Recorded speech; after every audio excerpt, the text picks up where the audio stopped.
What's up everybody, this is a quick video about broccoli and cabbage and how I'm planting it for the fall. So it is time for us to start our fall crops here in Oklahoma.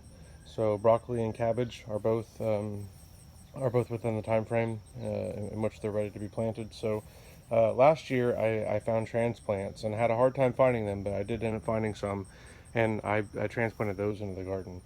But this year I'm trying a method that I learned from Chris Webster over at Providence Farms, in which I just direct sow the plants, the seeds directly in the bed, and then thin them down. So I was really shocked how quickly these germinated and got going. I planted these last week and they're already at this level.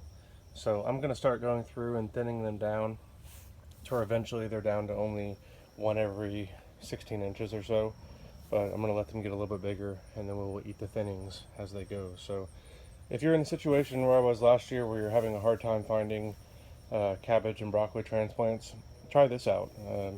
I think this is going to work a lot better, and I think it's going to result in healthier plants, because it's been my experience that plants that are transplanted just don't seem to do near as well as the ones that are directly seeded and don't have to deal with the shock of transplant, especially whenever temperatures still are climbing into the hundreds every now and then. So I did want to mention I do have these covered with this PVC insect netting dome.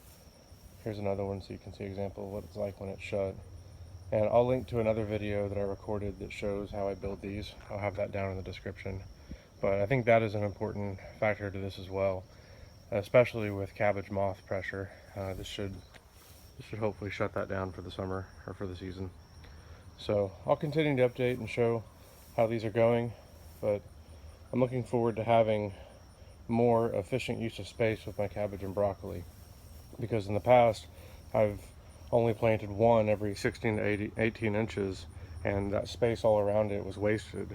Well, now that space is going to be used for the other plants until I thin them down, and then at the point to which that one plant is large enough to take over that space, it'll be fine. So I won't feel like I'm wasting space like I did last time. So anyway, thanks for watching.